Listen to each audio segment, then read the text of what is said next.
to the Finance and Human Resources Committee. It's 5 o'clock on July 13th. I am here. Dave Risberger, are you here? Here. Scott Harrington? Here. Ed Overby? Here. Awesome. Did everyone have a chance to look at the minutes? It's okay if you didn't. Yes, I had no. Yes, Everything but I was wasn't good? here. Okay. Yeah. Oh, right. Yeah. Okay, great.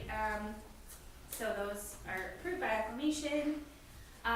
We have a lot of folks here. Are you all here to talk about topics that are already on the agenda? Okay, excellent. Cool. Welcome. Okay, so let's get started. Topic 8, 27 Market Street building demolition.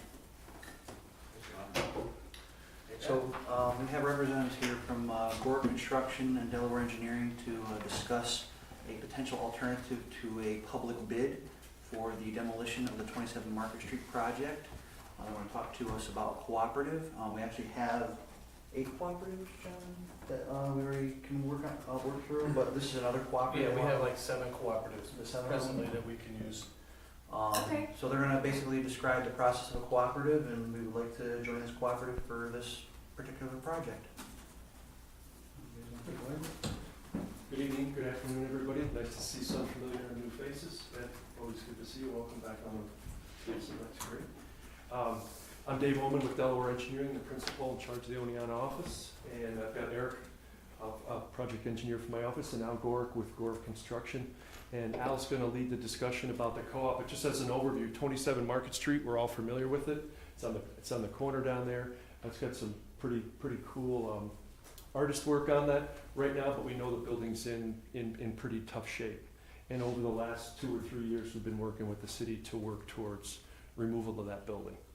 And the original thought process was we were going to do a conventional design bid build situation, but there's a number of, I would say, difficult situations down there that facilitate the involvement of some other people. And to that end, we contacted Al Gorick with Gorick Construction out of Binghamton, who has an extensive history in working with demolition.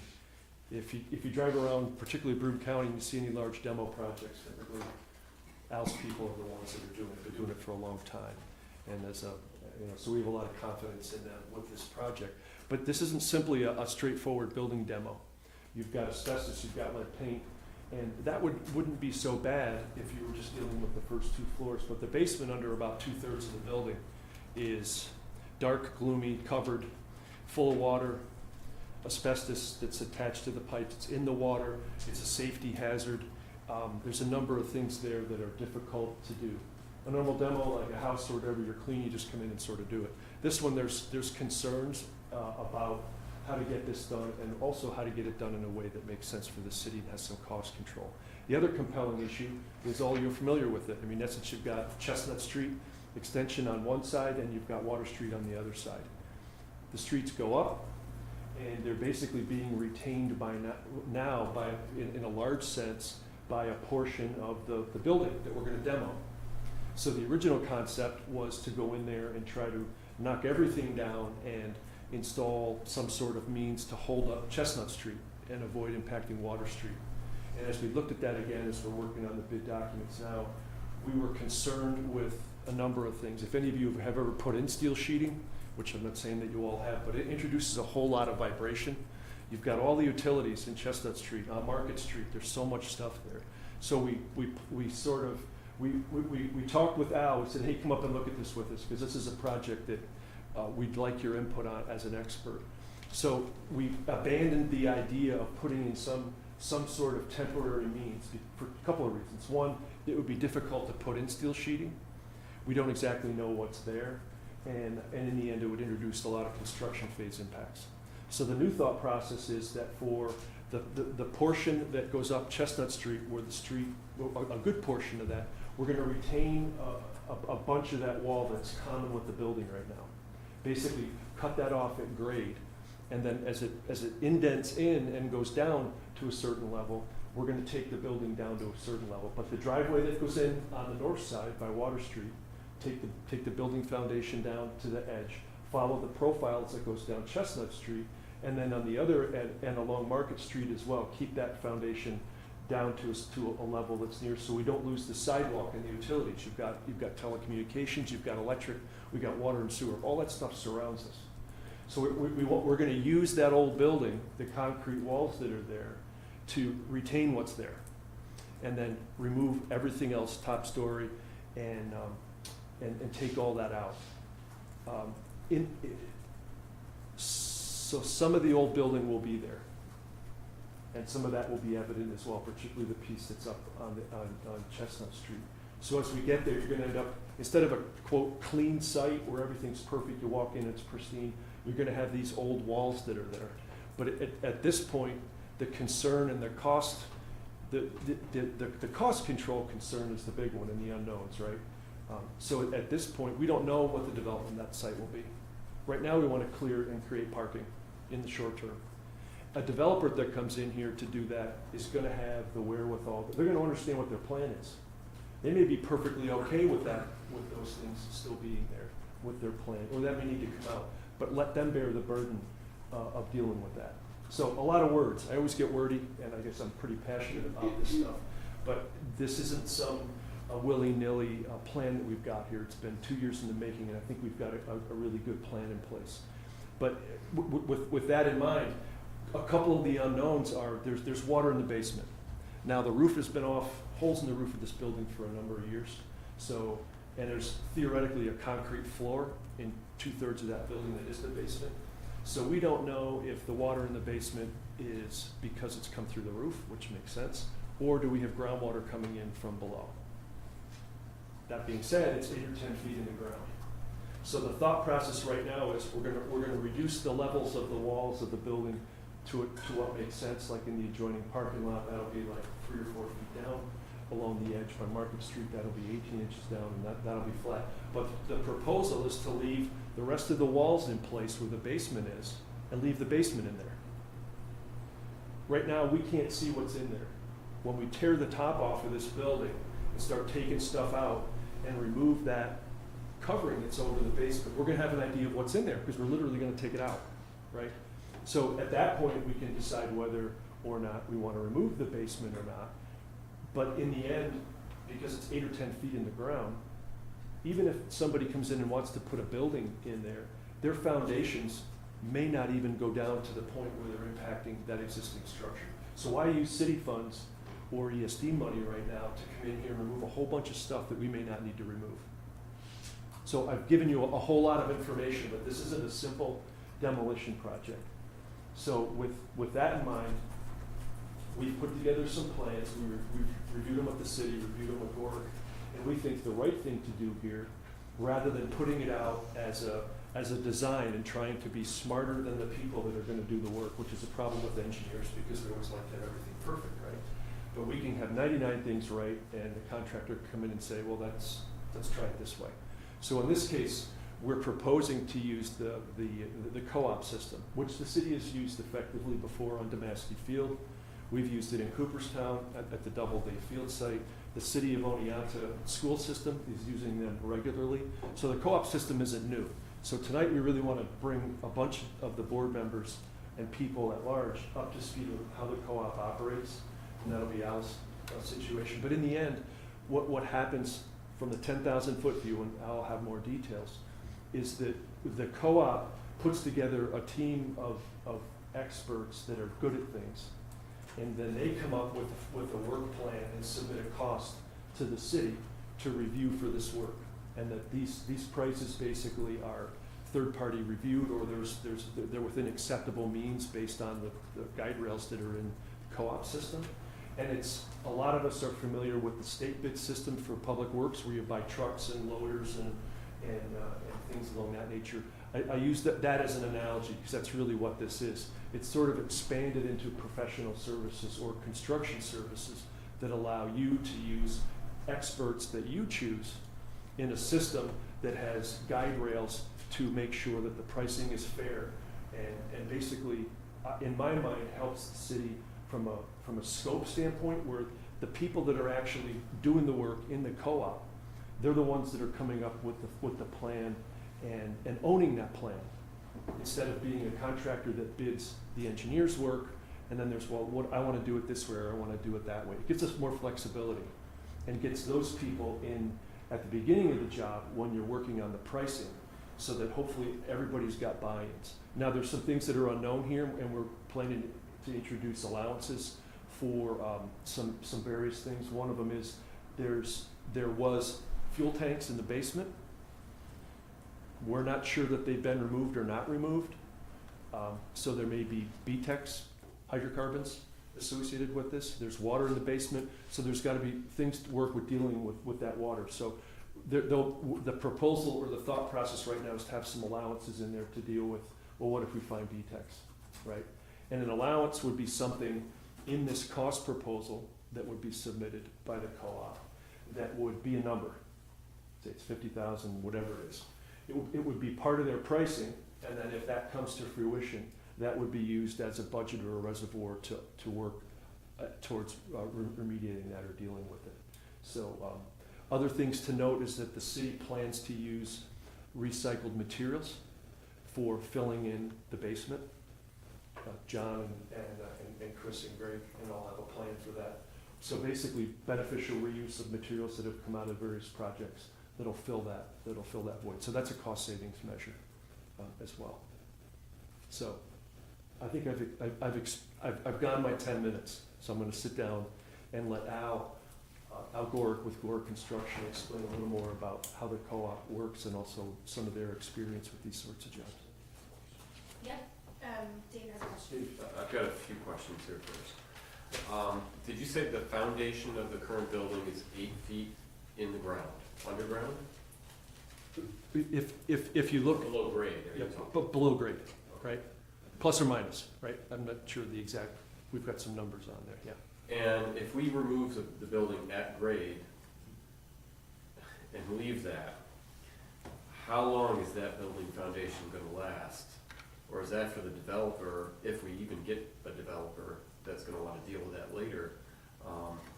Is it up to them to deal with it? Because we have a history in Oneonta of doing things like this, where we don't take care of it fully, and it comes back to bite us. An example is Valley View Street, where we couldn't understand why we had to repave it every couple of years, when it turns out it was a brick road that was never removed underneath it. So we had to remove the entire brick road. So I don't want us to run into a situation like that, or I don't want it to be a hindrance to having a developer come later on either. So It's an excellent question, and it's one that we've thought about a lot, right? And that's why when we get there, right, when we get most of the building out of there, I think it's time to assess whether or not that completely makes sense. But if the basement section is in the portion that's closest to Market Street, okay. but it's about 2/3 of the building. So about where that jog comes back in, if you're walking up Chestnut Yeah. Street, you see where that wooden jog is, that's about the end of the basement. Okay. So that's about 8 or 10 feet high right there. And if we, as that building comes down, you're literally gonna have 20 feet of exposed wall by Chestnut Street, 15 to 20 feet, right? If we fill that in with material and compact it, that wall would be stabilized. You know, you'd have earth pressure and the bearing there to support the wall. Is it something that, depending on what the development is, that wall could stay, or maybe the wall would need to come out. But by backfilling the hole right now, again, we can't see through the concrete because we're not Superman, but the city actually did some excavations as you go up Chestnut Street adjacent to the wall, and that wall is thick, and it actually tapers and goes towards Chestnut Street. So it's pretty robust. It isn't like an 8-inch wall where we're afraid it's gonna go crashing in.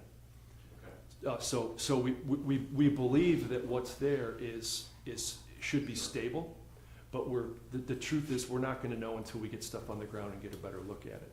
But by virtue, so theoretically, we would take most of it out to grade or a little bit lower, bring it up with material, and then you'll have that wall that would be going up Chestnut Street. You'll literally have a wall there, and a piece of that going back down by Water Street where the driveway goes in. You'll have a V-shaped concrete that'll be 8 or 10 feet out of the ground, Okay. right? And then the rest of it, as it goes down, will not be there.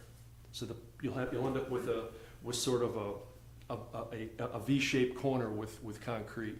But we believe that wall is stable based on what we can see, and that it's pretty robust right now. Okay. Yeah, so something that you had started talking about with regard to whether to remove the basement or not. You had mentioned that there's, a couple times, you've mentioned that there's water in the basement Right. that may have asbestos in it. It definitely has asbestos in it. Okay, so if we don't remove the basement, are we leaving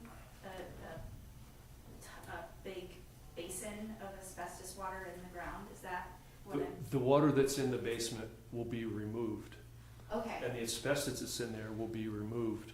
okay, And that's one of the things that will need to happen as part of this demolition project, right? Okay. And removal. So the thought is that dirty water that's in there is gonna get removed, and there'll be some level of treatment to remove and get rid of the asbestos. okay, And then hopefully, that water could be treated to a level where it could go into the sanitary sewer, or if not, it would go off-site. The unknown is, what happens in the basement? Do we have water coming up? Is it standing water where the hydrostatic level matches that, where we've got 2 feet of water in the basement or not? We don't know right now until we get in there and pump it down. okay, But to your point, Katie, that's part of the plan, is that the asbestos is in the building to a limited extent. A lot of it is on the piping that's underneath and basically up below that first floor slab and on top of the basement. So it's all kind of in there. okay, And it's in the water and it's all mixed in. okay, that makes sense, thank you for explaining that. I've got one Dave more. has one question. In regards to the co-op system, you said prices that are put together by the team of experts when they put their plan together are reviewed by a third party. Who's the third party typically? I'll let Al answer that question, because I don't have all the information on that, and I'm not Good. in any way an expert on it, but that's an important criteria for, we understand that. Okay. Okay, oh, sorry. Before we get to co-op, what kind of testing has been done in the way of chemicals? Because I know growing up and stuff and being in that building and watch what they did and everything, you know, with radiators and antifreeze back in the day and stuff like that.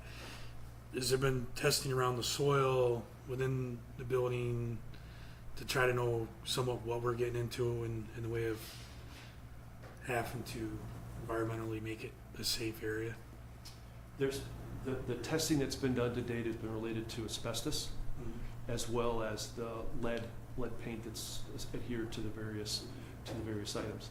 We have a proposal into the city for consideration, maybe tonight, to actually have the water that's in there tested, water testing for volatiles and semi-volatiles, as well as lead and asbestos, right? And mercury. And mercury, right? So that was one of the people that, after having discussions with Al, they recommended that we retain a subcontractor, Geologic, to come in and do water sampling so we could have a better understanding of that. So that, but to your answer, Scott, there's been no borings through the floor to understand if there's contamination in the soil or anything around the outside. At this point, we're figuring that everything's in the building, and if we run into something, we'll have to, you know, in essence, you don't know. There's only so much you can do beforehand, but I think we've tried to do our due diligence to think about what could be in the way that we would that would impact us during the work, and that's why part of this is having some allowances built in there for if it does happen. Now, is that enough? You don't know. You don't know till you get there. But it's good questions, good concerns. Okay. Do you have anything? So when you finish the demo, the intent is for you to have it'll have a finished look and everything will be solid, it will be more or less a vacant lot, is that the idea? I think the idea is that it'll probably look like the city's going to put some fill in, and then we'll have millings on the top. So literally, it's going to look like a milled. You're going to have some pavement that remains on the west side, right? That's there now, and where the building is basically will be filled with millings up to grade that would match. In the corner, as you go up Chestnut and where it meets water, where the driveway goes down adjacent to Water Street, you'll have a V-shaped concrete wall, right, that's going to slope down like this to grade. and then you'll have grade. So if we could remove those and magically hold up that wall or put something else in there to retain those walls, that would be something we're doing. But we're gonna use the existing walls because we think that's the most cost effective. But in the end, you should walk in there and it should just look like a milled, flat surface. Okay. Okay, Mr. Board, I think we're ready for you. So, stand or sit, whatever you prefer, but I appreciate the chance to come to talk to you guys for sure, and Dave inviting us on some projects. We have been in demolition business for 75 years, but so the idea was when Dave asked for us to come up and look at it, we were happy to do it. And to give you some ideas, I mean, I would agree with Dave as far as the two walls being left. Before we get into the co-op, I'll just do a little detail. Those are going to act as retaining walls. And the idea was when we looked at it, when the first idea was to take them out, I said, well, we've done a lot of this. And we just finished, well, not just, but in last year we did the Boscov's parking ramp in Binghamton, if you're familiar with that. Well, they have walls along Water Street there too. And the whole idea was, well, if you take those walls out, you're going to lose the sidewalk. You have to put a retaining wall back in. You have to put sidewalk. You're going to lose whatever's in the road and do the road. So when we did that, the whole idea there was too, look, let's leave it there. And now the developer coming in, we're working with them too. It's really not in their way because you can't build right out to the sidewalk anymore anyway. So that was where that idea came from, and I think it makes a lot of sense, at least at this point, why spend so much more money taking that out when you don't know what you're going to do there. Right. So that was on that. We have done these kind of jobs a lot. Probably the most recent one that's most similar to this is the old IBM Country Club, if you're familiar with that. It was in total disrepair, very similar to this. Couldn't go in and do a lot of abatement. They had other issues, and we worked with the Broome County IDA, well, the agency, and a developer there, and put a plan together similar to this, and it was really successful. And now the developer can go in there and they got a clean site to start. So the idea of the co-op, this is a little bit new for us too. Our package, as Dave said, when we submitted, if it was approved by the city to do, we would put almost a design build together with our experience, what we've done, the background, what Delaware gave us as far as their ideas, work with an environmental consultant on the asbestos issues and how we have to deal with them to meet New York State Department of Labor agencies, how we can recycle as much material as we can without going to the landfill to make it most cost effective to give you the best value for your dollar, right? So these things all have to go together in a package, and I think that was the reason why really we're here. Because to do that, just in the design and put it out to bid, there's a lot of things that are not really known there to try and quantify for somebody to come say, okay, it's not just, okay, take the asbestos out of this room and knock this building down. It's not what we have here, right? So we have a lot of things. So that's where it came from. On the co-op side, we would be working with a co-op called Essential Constructs. They're out of Binghamton. The co-op basically does what we do, as we said, we would come and do a design build with them. The pricing would come together. They would send that price to you. We would work under them. What the question was, how do you justify the pricing? So the co-op is bid, right? So this Essential Constructs bid this co-op, and I think the city, some of that supply was supplies to the city, but we can give you more. How it was bid, right? It was a competitive bid. The co-op was competitively bid. And what happens is then, once this is put together, they have a third party, which is called TIPS, which is a national company too. And they have to take and supply the pricing that we put together and send it to them for a review. They use RS Means and other national pricing to price what we've submitted versus what the national average on these prices are to guarantee that you're getting the value for what it is. So without going into huge detail, that's the essence of what it is. Right, so there is a third-party check that's not like, okay, well, you're just going to come in and give us a number. There has to be a check on that number. And this is all done through co-ops, and as you said, you know, if you did the research, or I don't mean that in a bad way, the research shows that it does work because it's being used. And it is approved under the General Municipal Law of New York State, GML 103 is approved to do this. So it's not something that's not being used. It's a little different in this respect, but to me it made so much sense in the situation that you have here to do that. Because I think Dave originally looked at us to say, okay, how would you put the bid document together to put this out to bid? Right. And I said, well, it could be done, but you still don't know, there are unknowns here, and again, if you, I don't mean it in a bad way, but if you put a set of big documents out, everybody could look at it a different way. And part of the co-op helps you through that, right? So we try to put a scope together that's all encompassing of what you could find. And then if we don't find that the water is such an issue, or we don't find it's such an issue, then we just don't use that money. So, the other part I think that helps you is it's efficiency. It doesn't take longer to put a set of bid documents out, put it out to bid, and then you have 10 questions from a contractor who bids the job and gets the job. I mean, it could be us. For it could be 5 anybody. different contractors. For 5 different contractors, they bid it, and they see it all 5 different ways. Right. And then you get into the job and you have 10 change orders. Right. This idea is supposed to be, okay, we're gonna come in and say, okay, what is here? What can we find here? And even if there's some unknowns, we're gonna give you an allowance for what that's gonna be. So, just to put this in like layman's Sure. terms for myself, to make sure that I understand, this is contractor-led pricing Correct. instead of us saying this is the work that we want done. That's correct. And then, okay, Yeah, I mean, it's a combination, right? I think it's your consultant or your engineer, and then ourselves, and then the co-op, and then there's probably at least one environmental consultant that we've dealt with variances New York State do help, which I introduced to Dave too, they've already talked to him. So it's to put the whole team together to put a package together. But that's true.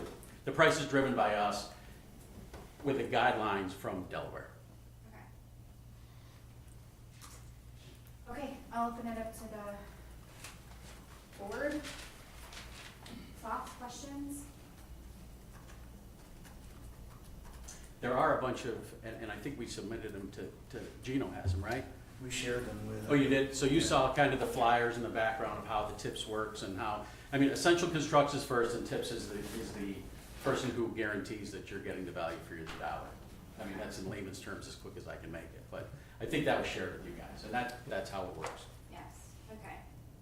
Yes, without this conversation, these make less sense, but I Okay. think that if we Did that help? review them. Hopefully yes, that helped. It did help. Thank you Okay. for coming and talking to Yeah. us. And I think the one you'll see that there's like 4-step bullet points on this one, is kind of go through what we just talked about. It's gonna make it's gonna probably make it really easier for you.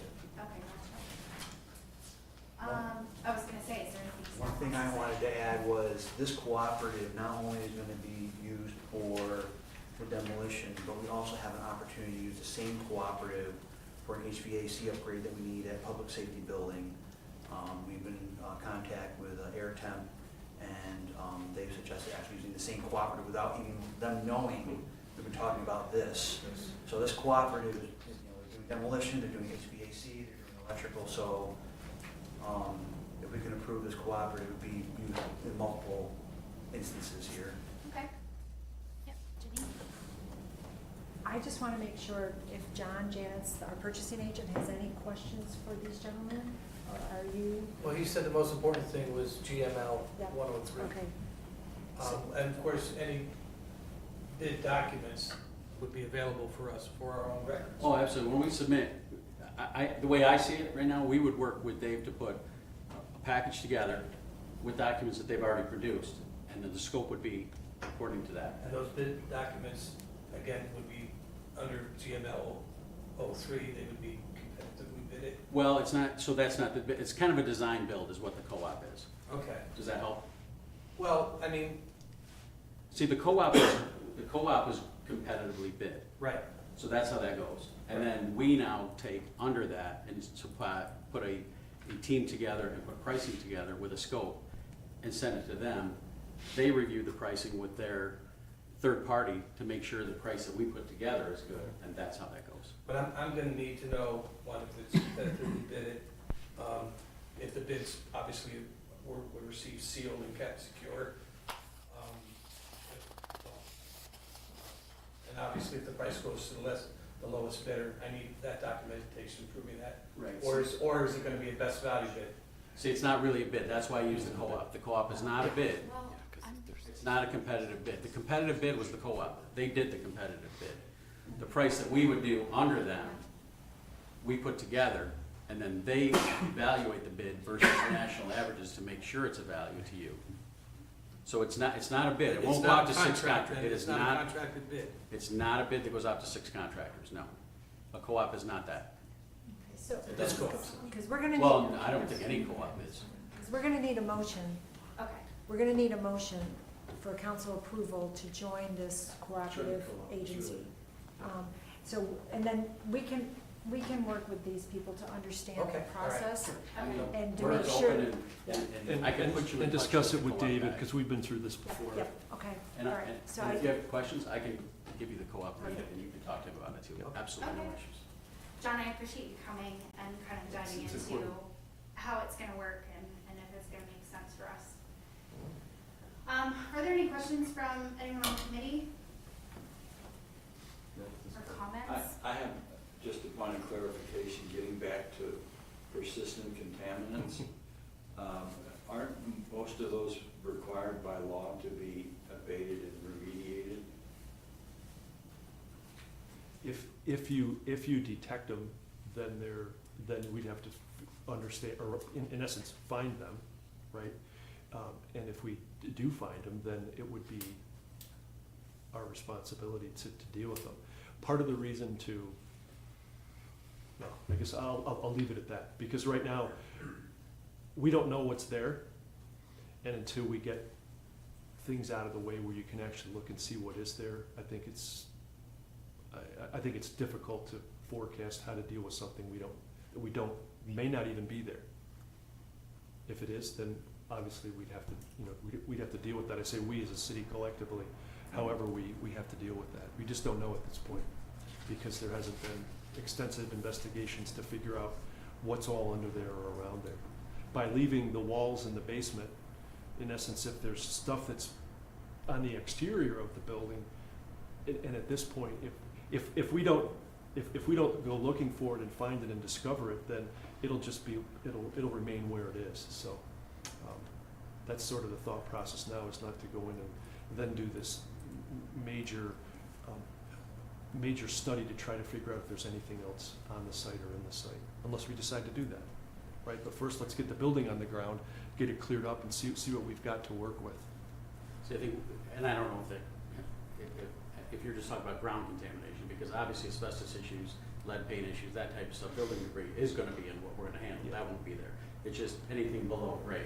And to give you an idea, we did the Amphenol facility in Sydney, and we took everything down to concrete grade because they had a similar situation, like, okay, what do we do below the concrete? Some areas may be a problem, some areas may not be a problem.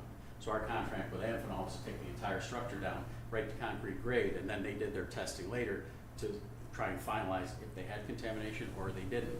But there was no sense to do that before they did the demolition. I don't know if that helps at all. A lot of it has to do with the access right now, because your areas of concern are in the basement, where you've got 1.5 feet or 2 feet of water in an unsafe working condition. So to do something in advance is really, while it's possible, it would be costly, and in the end, you're not even sure what sort of results you would get.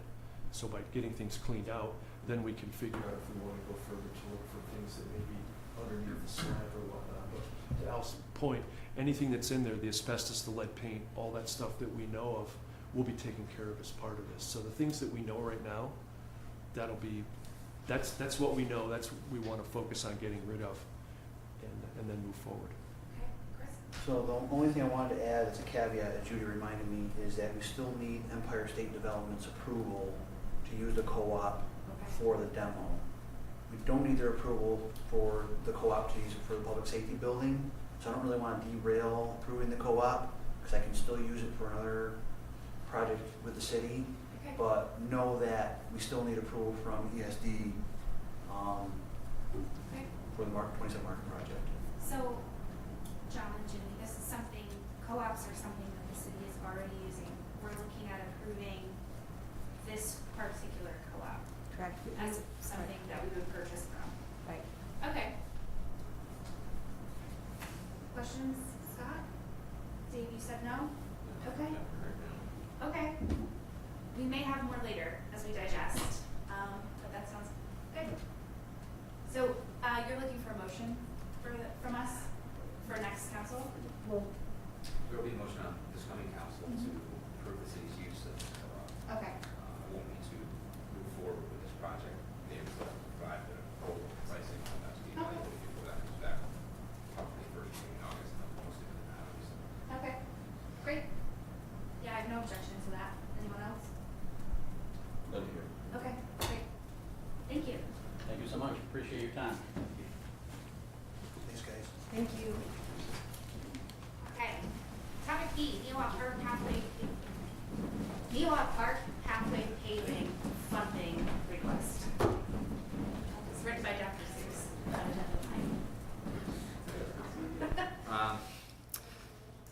We discussed this at the Quality of Life and Infrastructure Committee a little while ago. We'd like to propose using ARPA funding, which would be around $35,000 based on our estimate, to pave the sections of what has become our Newa Park 5K race course loop. There also doubles as walking paths, of course. But there's a section that is right now, it's stone dust that runs adjacent to the dog park and connects the two parking lots, or playground essentially, over to the parking lot. And then cutting across that parking lot by the skate park, it would connect to the existing paved path that's along Field 6 and connects back over to David Brenner Road. And the other section is Cantella Park, where our existing paved path that we did as part of the, what we called the Mill Race Trail paving, that ends by the closest to ID8 exit 15 off-ramp westbound. There's a gate that goes over to New Island from there. So from there, heading east toward our Cantella Park well house, which is the southeasternmost corner of the park, and then connecting to David Brenner Drive there. So in essence, that would create a paved loop the entire way, all the way around, so that if future, we had one 5K race, I don't know if you knew that, Ed, Girls on the Run race this year went in Newa Park, and I guess it was pretty successful. We've got some tweaks for next year. There's some other races that we're trying to encourage to move into the park rather than have to have street closures and have police and DPW involved. The risk of running on the street versus they could be completely safe and protected in the park. And also it's a great use of our park. So if we make it a fully paved path that makes it accessible, we can have wheelchair racers, those types of people who need strollers. It makes it a little bit more attractive and likely that we have more races move in there. And obviously when there aren't races going on, it's good for people to have to walk. So the DPW's done an estimate for them to do this project in-house.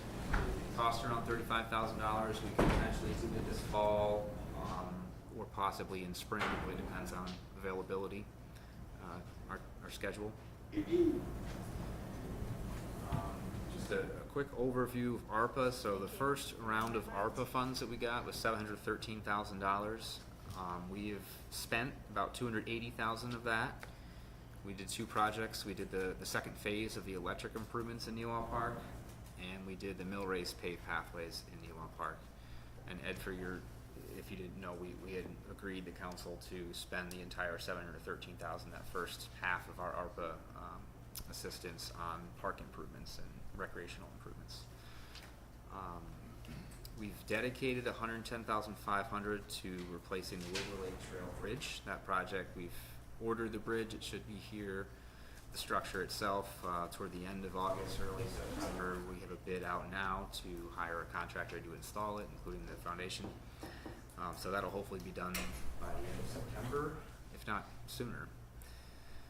That's not included in the 280, right? Right, that would be in addition to the 280. And then we've talked about generally allocated, although we haven't awarded any bids or anything like that, haven't got any construction pricing yet, up to $235,000 for performance stages. We're looking at Muller Plaza and Newa Park.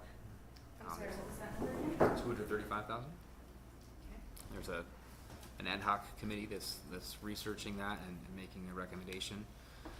And then if you took this $35,000 and add all those numbers together, that adds up to $660,000. So we're not quite at our total budget allotment yet.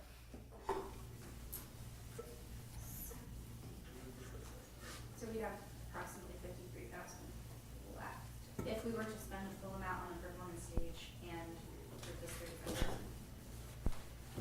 Yeah, and the Wilbur Lake Trail Bridge, we're still unknown as to what the installation price will be. We're estimating the total amount will be $110,500. It could be more potentially. Okay.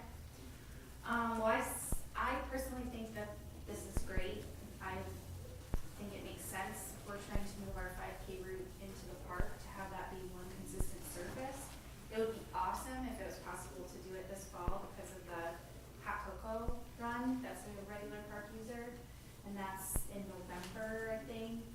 So, I mean, it's like when it's cold outside, and you know, that's ARC, I think, so it'd be great if, you know, folks could participate in that, in the loop. So I think it's a great idea, personally.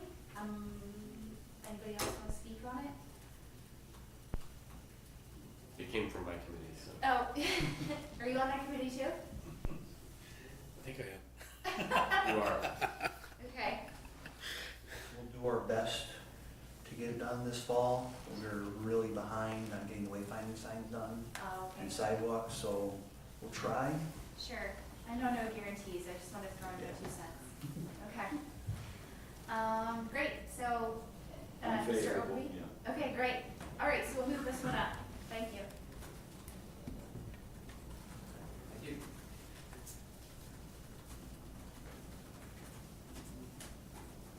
Okay. The Ford Block Arcade easement. Okay, I wasn't sure, we might have mentioned this at a previous meeting, I just wanted to give an update, and that's that we are getting close to having a negotiated management agreement, basically a maintenance agreement for the Ford Block Arcade maintenance, or walkway. Obviously Springbrook or Ford Block LLC in this case would be maintaining that, cleaning it, doing all the regular maintenance things that we do now, or our crews do now.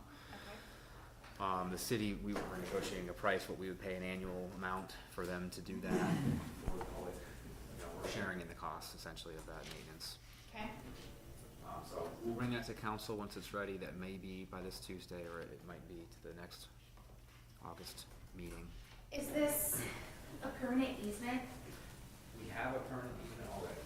Okay, so this is just the contract with them. And how long are we looking at? I think it's structured to be a 5-year Okay. recur unless someone opts out. Okay. Obviously, we might talk about changing the amount after 5 years. Right. Okay. Any questions from anyone on the board? No? Not this time. Nope. Okay. Great. Tree planting grant application for Market Street. Market Street needs trees. This is great. I don't know anything about it. I'm excited. Okay, So, there's a urban and community forestry grant program available. It's due by, the application is due by August 16th.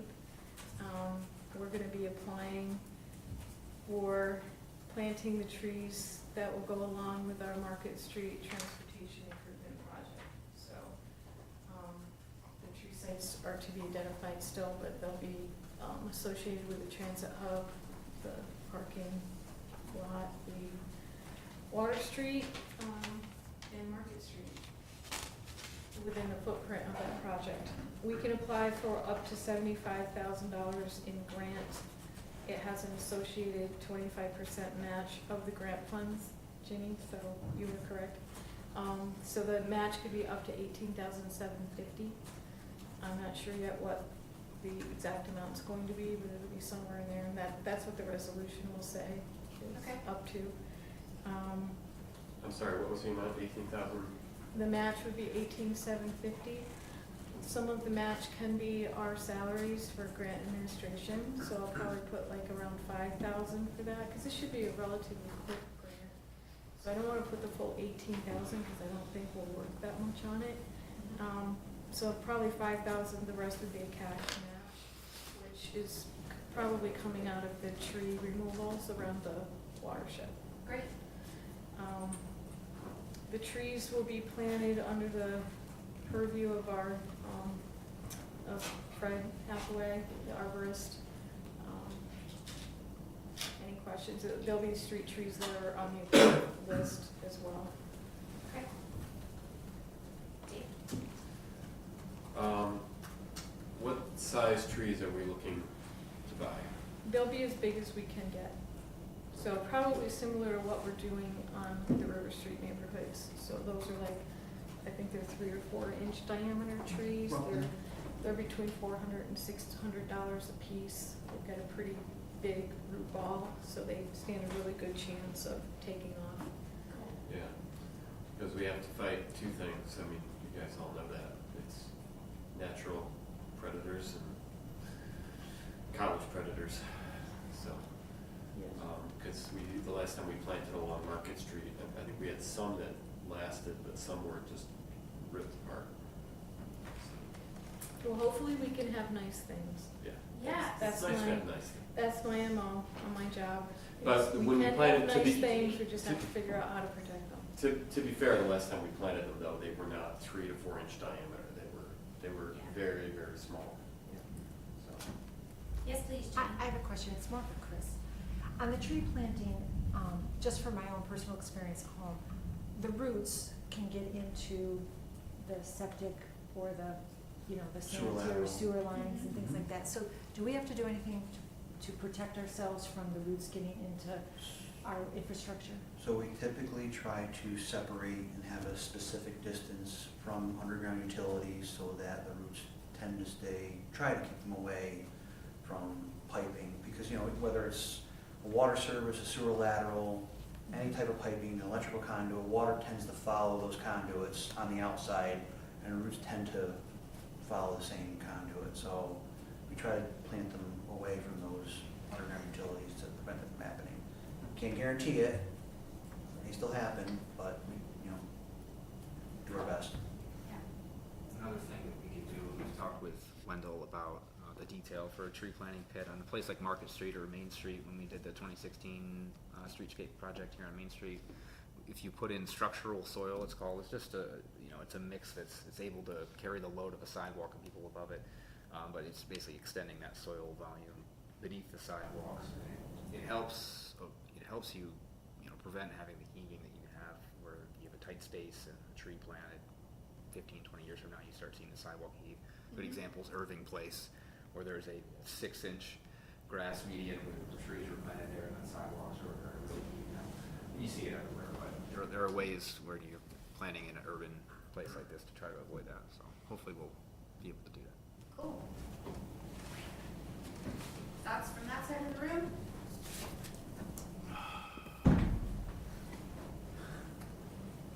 So Enjoy.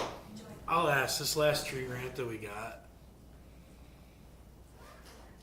because of what's going on, is there any way we can use some of those trees down Market Street? That grant, I'm not sure the term of the grant, but that's, It'll be, you know, was it'll be specific, over the at area. the end of next year, so the timing won't work. Yeah. Alright. We've planted 25 trees, well, 23, we got 2 more to do, but there are 20 more, 45 Well, total? We said 45, it depends on what the cost is coming in, but around 20 more for next year. We split it into 2 years. I don't believe Market Street will be ready for tree plantings next year, will it? No, I don't think so. I can't say for sure. Do we have surveillance on Market Street? Surveillance as in Cameras. police security cameras? No, we don't this time. Whenever I think of trees, I think back to 8 or 9 years ago. One weekend, vandals tore out about $250,000 worth of recently planted trees all throughout the inner city. So I'm just curious if we have some protection.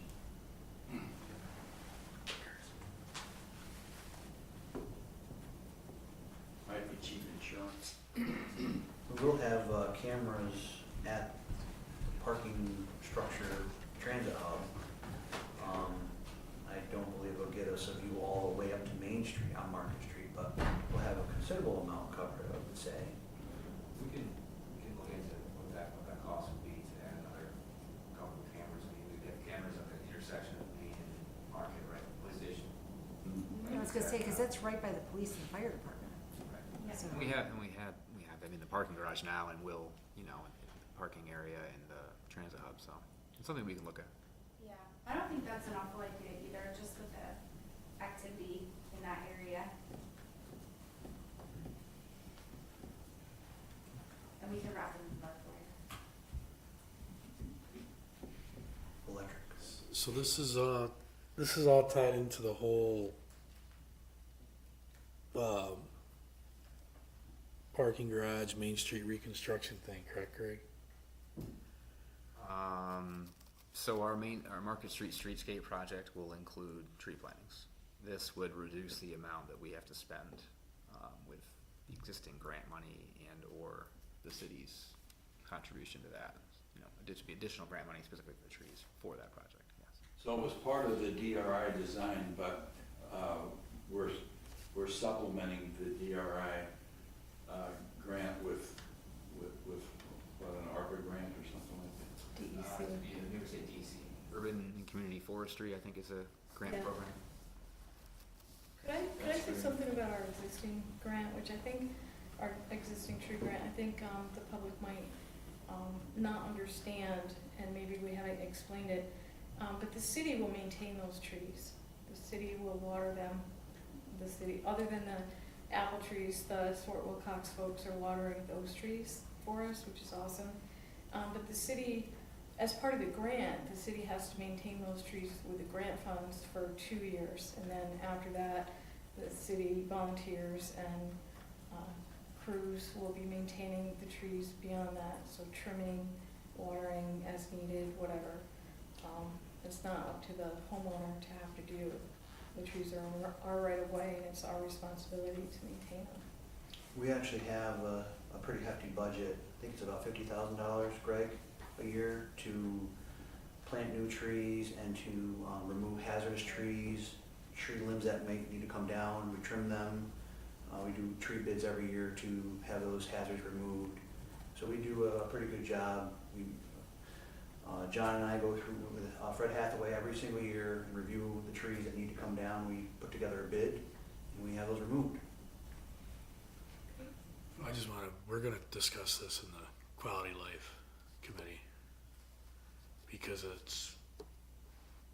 I understand where you're coming from, Judy, but I'm not sure that eases on what's going on with the complaints and stuff that's been going on all day today. So we're gonna talk about it more in the Quality of Life. I don't think this is actually the right spot to discuss it. So. Okay, so the new tree planting grant, which is restricted to Market Street, Water Street area,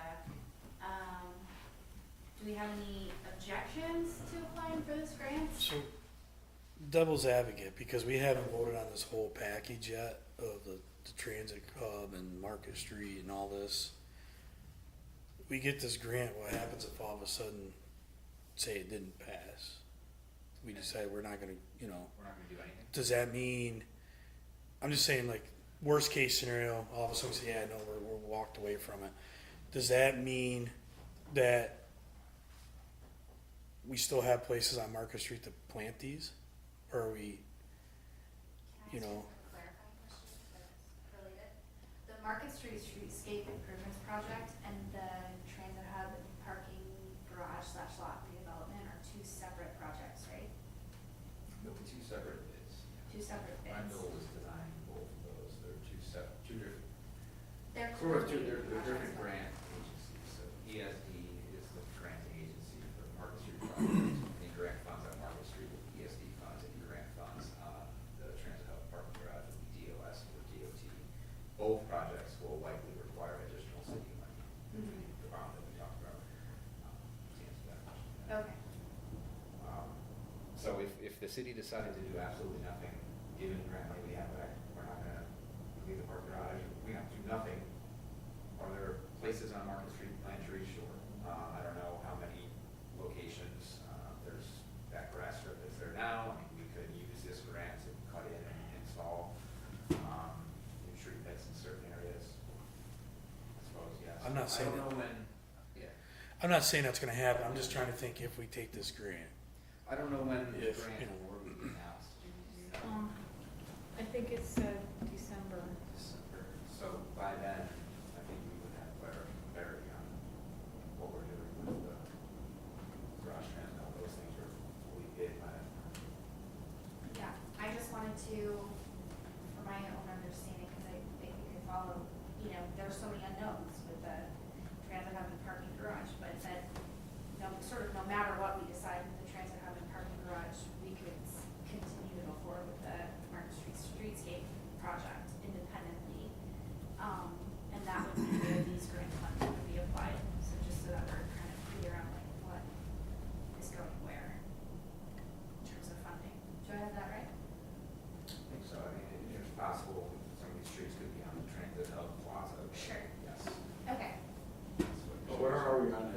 streetscape project? It's in design now, detailed design, that should be bidding in probably September, it'll be ready to bid. So we're committed to that.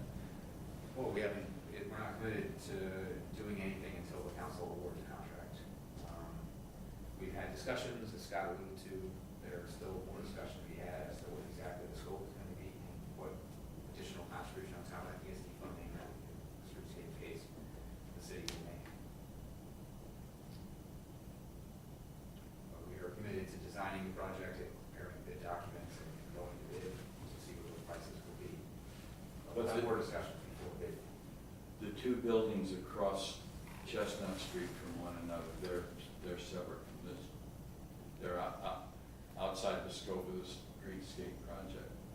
I mean, the one we talked about earlier this meeting, 27 Market, that's a, yes, completely different scope. It's ESD funding, although it's a different grant. Okay. More discussion? No? Okay. I would, I don't know, we're not voting, but I would suggest moving this ahead to council. Thoughts? I like it. Yeah. Scott's having a rough day. That's 2:03. Okay, we'll move it on to council. Okay. Oh. Speak of the devil. Accelerated Transit Capital Funding Reserve for the Transit Hub. Sure.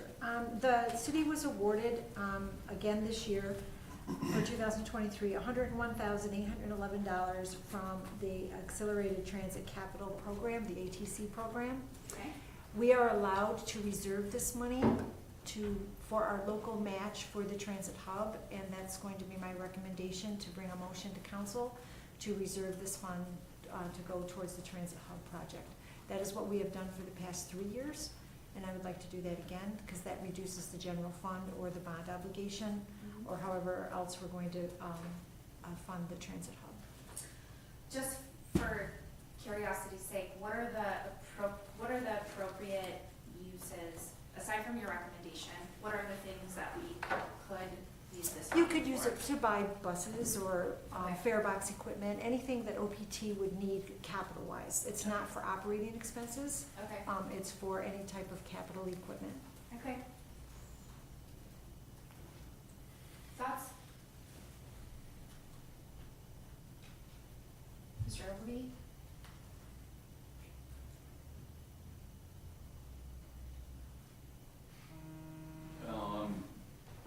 I've got something going on in my mind, but I'm gonna reserve it for another 10. Okay. I certainly think that makes sense. I mean, we don't have a recommendation from our transit director, He agrees, so, here, just so okay. you know. And what will happen is a motion will be brought to council, then I write a letter to DOT, giving them a copy of the certified motion, saying that the council has approved reserving these funds for future use for the transit hub. Okay. So it will be dedicated to the transit hub then? It'd be dedicated for the local match towards the transit hub. Just so you know, anytime we receive a DOT grant for transit activity, there's a required local match. Right. That local match needs to come from the general fund in one way or another, either through a direct contribution or through bonding. Great. By reserving these funds for the local match, that reduces the general fund's obligation. Excellent, yes. Yeah. Yeah, and if we don't need any new buses, that makes sense to me. Well, we do need, Oh, no. just so you know, we do need new buses. No. We have 3 buses that need to get replaced, but that is going to be a different grant. We also have already in the OPT fund, we already have $100,000 set aside for future bus purchases. Can I maybe anticipate a question that might be, if you don't mind? Sure. Jenny, if we were to decide in the future not, or we didn't need this money for the transit hub project, we can change. Yes, what we'll do is we would bring My it, mind grace. yeah, what we would do is we would bring a new motion to council to say we rescind the original motions, and we now want to apply to DOT for the purchase of, new buses or new gen fare or new vending machines for passes or whatever. Then we submit that new resolution to DOT, then they will approve that application.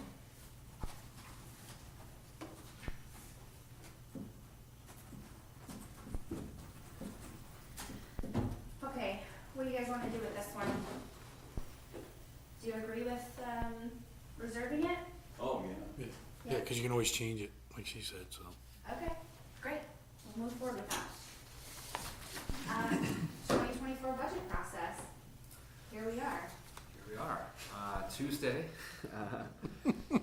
Tuesday at council, we'll have at the discussion agenda, portion of the agenda, we'll introduce the 2024 budget process. I think we're just gonna generally review last year's process, talk a little bit about some of the assumptions we made last year, if there are any, differences in our thinking this year, assumptions we might change. I think I'll send out the strategic plan, the prioritized list of services the city provides that we went through last year, so you can look at that again and we can talk about that a little bit.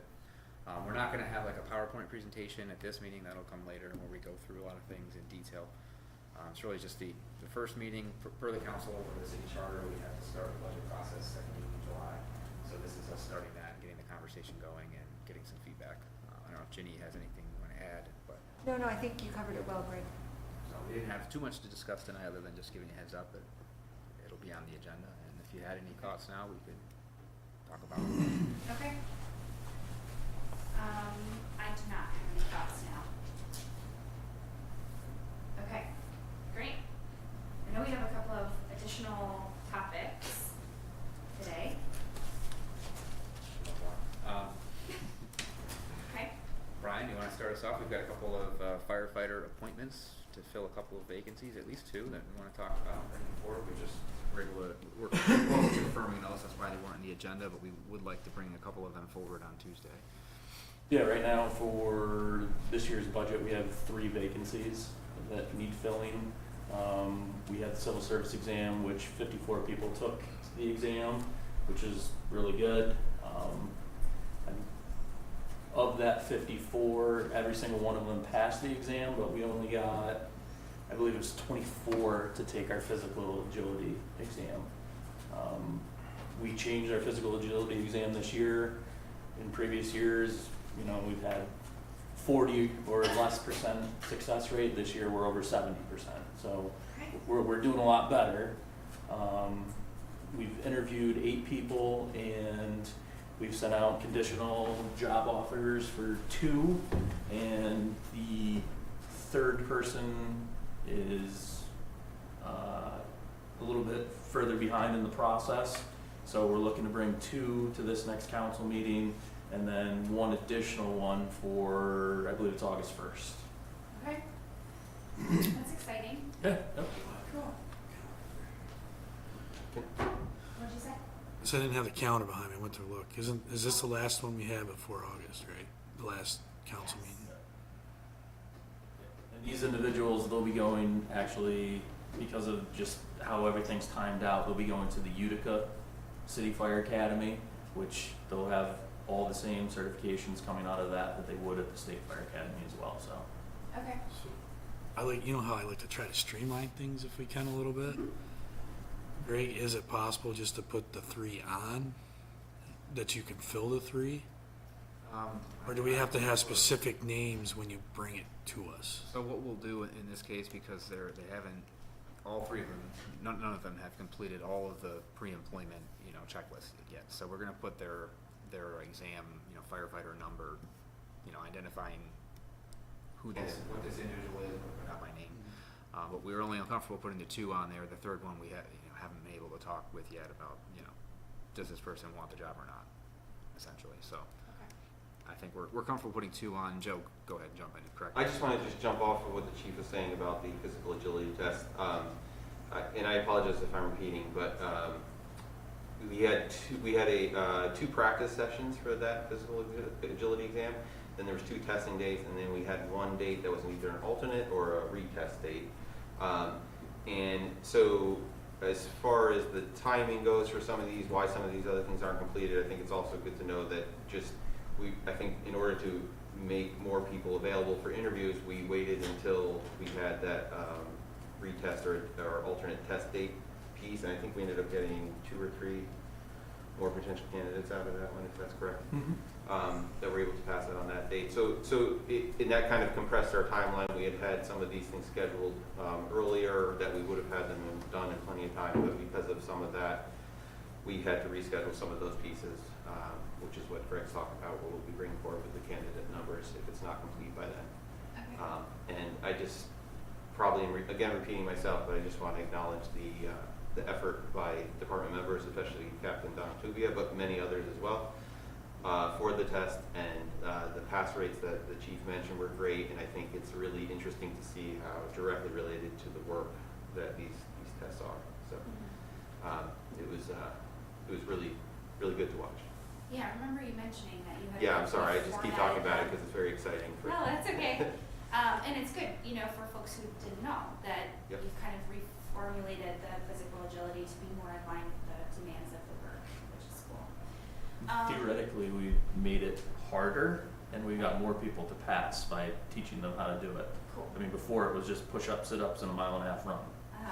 So like anybody can practice that at home at any given time, but Yeah. And it created a lot of points of engagement for candidates, I think, with many members. I don't know how many members of the department ended up being involved, but I mean, it was, Yeah, it's almost like could a be up to a pre-interview. dozen at least. exactly. Yeah. I was there and like, what do you guys think about this individual? Like, how did they interact with me? So, and my staff, so yeah, it really was There's nice. there's side conversations happening, I think, with members of the department and the candidates talking about their different experiences or just what they're looking for and stuff. So I think it was a really good process. So I That's awesome. commend the Yeah. department and Dave Corey from our office, who did a lot of work on it as well. Nice. So just kind of follow up to Scott's question, what you were mentioning. When is the academy in Utica? August 20th is the start date. Okay, so if this third person were to accept and be approved at the first meeting in August, which is, you know, somewhere between the 1st and the 7th, right? It's the 1st, there would still be plenty of time, almost 3 weeks before the academy, for them to be able to go attend the academy with the other two. Yeah, so we're looking at, I would talk with Greg earlier, we're hopefully looking at hiring them 2 weeks before the start of the academy, so we can just get them their equipment, start getting them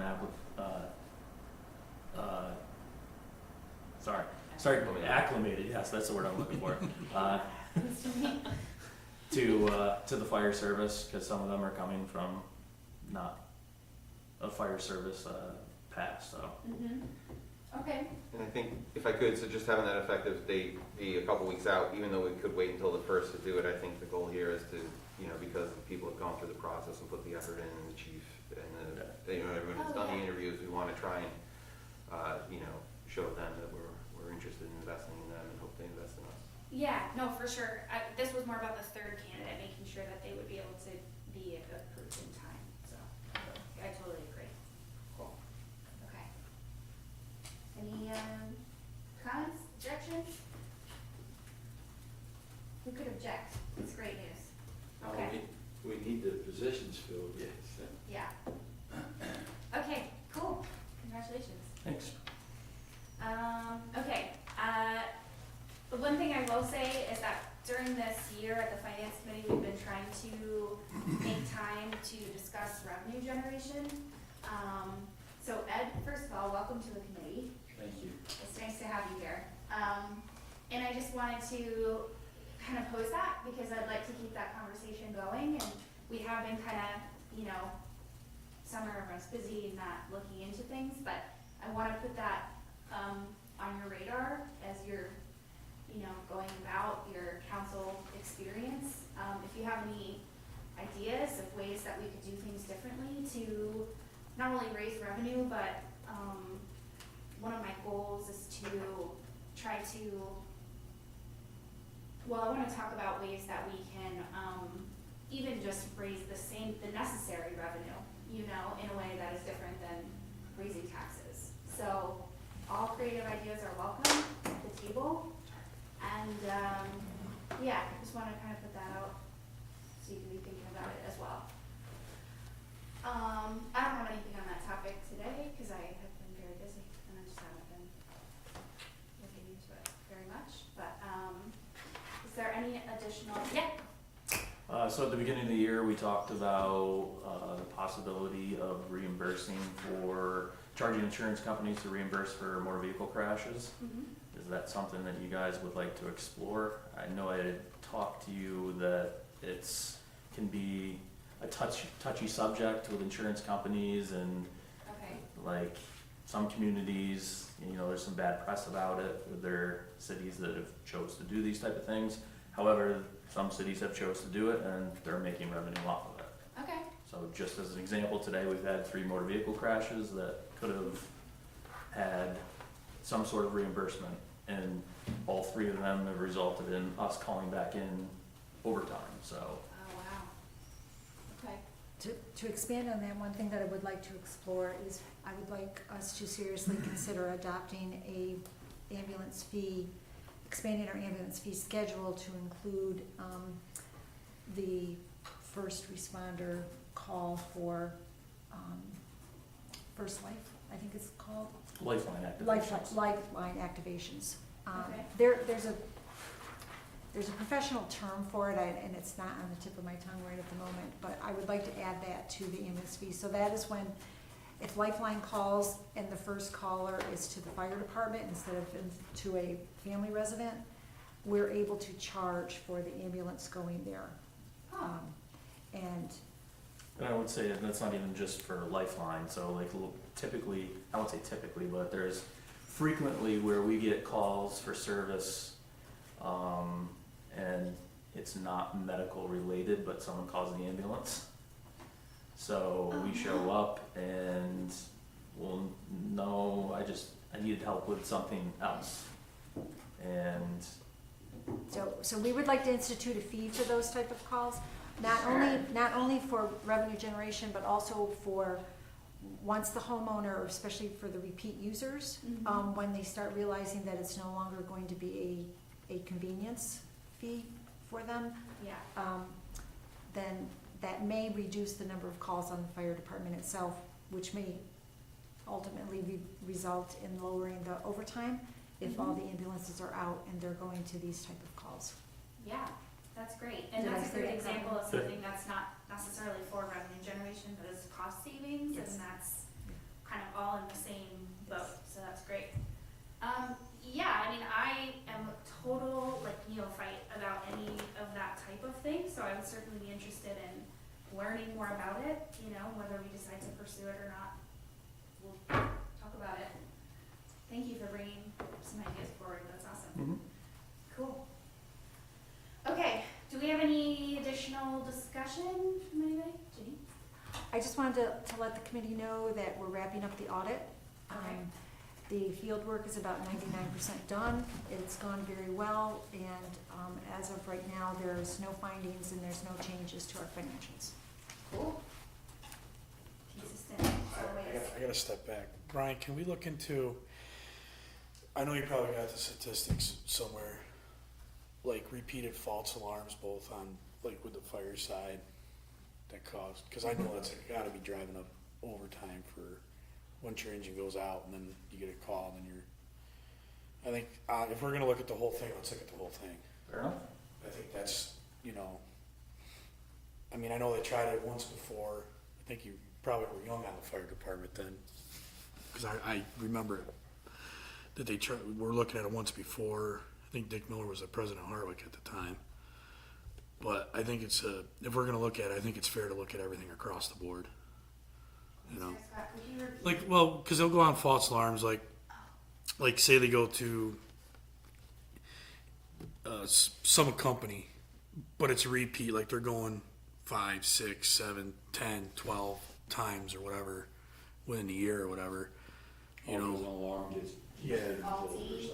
But it's faulty. Someone might just be on their equipment or something, but I mean, it all adds up on our side, on the city, on our budget when we're looking at that. And I just think it's fair. Let's just take a look at it and see, as a council or whatever, or as this committee, is this something that we should keep putting the burden back to the 47% that are paying. It will certainly have the same effect. It'll hopefully stop that repeat Right. situation from happening. And we've had that at where we get called to a spot and it's been like 20 times in a row, so, You just know. yep.